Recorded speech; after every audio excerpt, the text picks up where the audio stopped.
You ever wonder how a country, a whole country with millions of people, keeps track of every single dollar?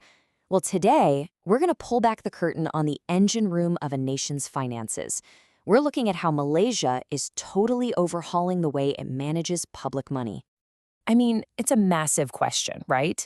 Think about it. The money you pay in taxes, the funds for that new hospital down the road, the salary for a teacher. How on earth does a government track all of that? Well, the answer is this thing called public sector accounting. You can think of it as the ultimate financial rulebook, and it's designed to do one thing: make sure the government is accountable to you for every single penny.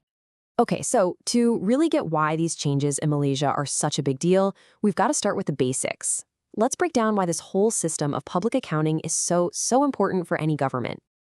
See, for a typical company, the goal is pretty simple: make a profit.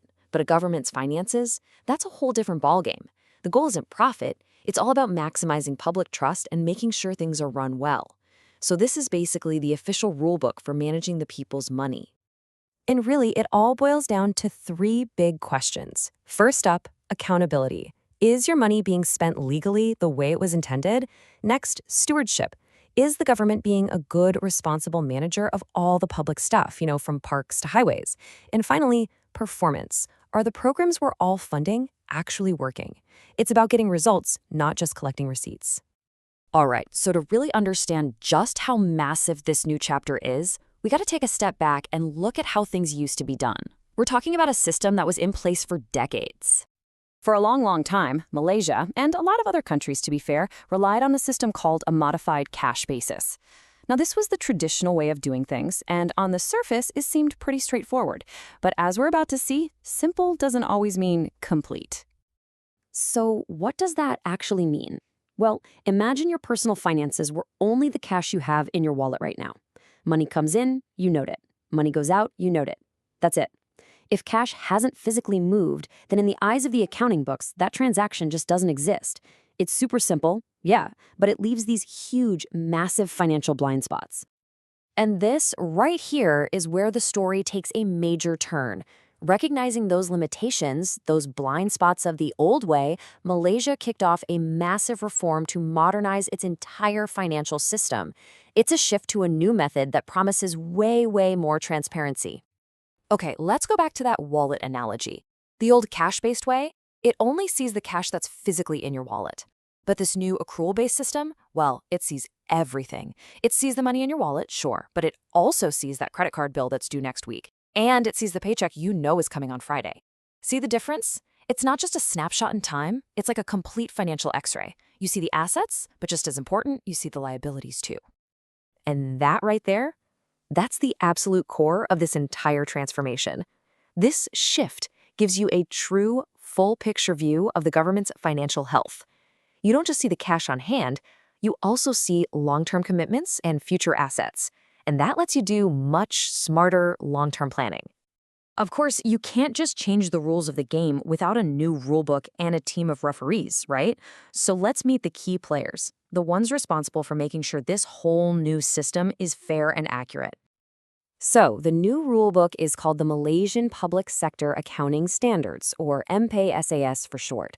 And what's really important here is that it's based on international best practices. That means Malaysia's financial reports can be understood and trusted on a global stage. And that, you can imagine, is absolutely crucial for things like international investment and just overall credibility. And here are the referees on the field. You've got the Accountant General's Department. They're the official scorekeepers. Then there's the National Audit Department. Think of them like the instant replay official, double-checking every single play for accuracy. The Treasury? They're the ones who set the overarching rules of the whole league. And the MPSAS Council? Well, they're the committee that makes sure the rulebook itself stays modern and fair.